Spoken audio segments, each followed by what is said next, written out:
d'Éric Zemmour qui a fait des tonneaux en plein Paris, qui a blessé 2 personnes après un refus d'obtempérer, qu'est-ce qui s'est passé pour lui? Rien du tout. Et vous avez un petit jeune, effectivement, qui roule. Il a une petite tête de banlieusard et avec des C'est pas pour ça qu'il a été arrêté. Il a été arrêté parce qu'il déconnait avec sa bagnole. Mais c'est plus facile de tirer sur lui, on va dire. Agent RATP, mon cher Ahmed, qu'est-ce que vous en dites, vous, de ce que dit la gauche aujourd'hui, une partie de la gauche, alors? Dites-moi. Mais en fait, ce qui me pose problème, c'est justement que les jeunes ne sont pas justement accrochés aux paroles qui sont prononcées par David Guiraud sur un plateau de BFM ou aux tweets de Mélenchon. Les jeunes aujourd'hui qui cassent, ils ont le sentiment, si vous voulez, qu'il faut se faire entendre et que c'est le seul moyen. Moi, ce que je me demande, c'est depuis 2005, mais même avant ça, puisque il y a eu des collectifs qui ont été créés dans les banlieues pour récolter des subventions et rapprocher la population de sa police. Mais ça a servi à quoi, en fait? Tout ça, ça a été balayé. Tout l'argent qu'on a dépensé. Alors, c'est pas une question de dépenser de l'argent et de faire les comptes de ce qui a été dépensé, mais c'est surtout quel est le bilan? Quel est le bilan? 20 ans après, on a toujours les mêmes constats. On a une population qui se sent pas du tout protégée. On a une partie de la population qui se sert justement d'un pseudo-soutien aux forces de l'ordre pour afficher d'autres convictions politiques qui est j'aime pas les petits jeunes de banlieue. C'est plutôt ça. C'est pas une question parce que la police, on en a besoin. On l'a vu en 2015, on le voit tout le temps. Hein. Sans police, il y a des États où il n'y a pas de police et on voit que c'est... Oui, mais Ahmed, vous voyez vraiment que les émeutiers se révoltent parce qu'ils estiment que la République les a délaissés? Moi, j'y crois pas une seconde. Je trouve qu'en plus, on inverse les valeurs. Parce qu'en fait, ils se mettent plutôt en dehors de la République eux-mêmes, sincèrement, en agissant ainsi. Même pas pourquoi donc, on est plus dans une inversion des choses. Alors, je pense que la plupart de ça, je pense qu'ils sont plutôt dans l'idée d'opportunité, d'aller piller des baskets, etc., de s'amuser. Il y a un côté un peu jeu vidéo.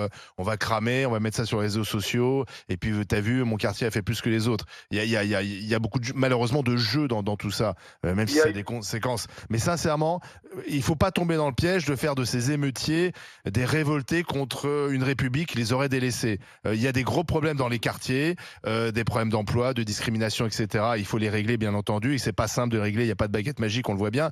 Mais de faire de ces émeutiers, en quelque sorte, les chefs de file de gens révoltés, etc. Moi, je pense qu'on se trompe. C'est des petits voyous, c'est des mineurs pour la plupart. Il faut simplement que les parents prennent le relais et tu rentres à la maison, quoi. Moi, j'ai une question, Olivier. En 2005, il n'y avait pas Snap, il n'y avait pas WhatsApp, il n'y avait pas les chaînes d'infos en continu. Non. Et pour autant, la violence, les violences urbaines se sont propagées de la même manière. En quelques heures, on avait déjà des heures à Mulhouse, à Strasbourg, à Rennes. On avait aux 4 coins de la France des voitures qui brûlaient. Donc il n'y a pas vraiment de jeu, en fait. Et on a vraiment une partie de la population qui se sent délaissée, qui se sent hors de la République. En fait, il faut comprendre un truc. Vous avez le fils de Nadine Morano qui fait un refus d'obtempérer, et il fait 4 heures, et il fait 4 heures, sa maman vient le chercher. Vous avez le fils de Depardieu, père à son âme aujourd'hui, qui prend de la côte, qui se fait arrêter en scooter dans Paris, son père il vient, il pousse la porte du commissariat. Mais si vous voulez me faire dire, qu'il y a l'injustice sociale, je suis tout à fait d'accord avec vous. Vous avez le fils d'Éric Zemmour qui a fait des tonneaux en plein Paris, qui a blessé 2 personnes après un refus d'obtempérer. Qu'est-ce qui s'est passé pour lui? Rien du tout. Et vous avez un petit jeune, effectivement, qui roule avec une Mercedes, un petit jeune, effectivement, qui ressemble pas à Thomas Fabius ou à Thomas Hollande.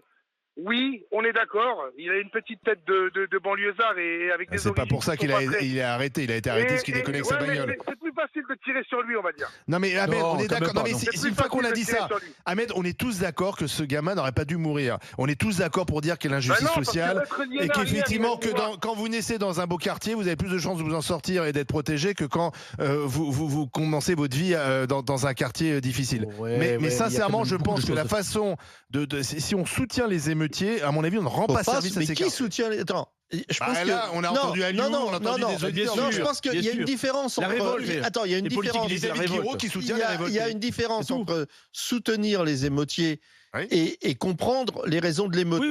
Mais personne ne peut... Je pense que personne aujourd'hui ne peut soutenir réellement que des gens comme moi je trouvais que tu sais au début des Gilets jaunes il y a eu un soutien général et ensuite qui s'est délité quand il y a eu les violences notamment l'Arc de Triomphe etc. Et donc je pense que de la même manière on peut comprendre les raisons d'une colère, on peut ensuite trouver que il y a les abus qui suivent on parle pas de qui cela, deviennent on parle de ces gens qui soutiennent. Je suis désolé David Guiraud il soutient la révolte mais oui je sais que ça te gêne parce que c'est ta famille politique. Non, mais je m'en fous de ça. David Guiraud, il soutient.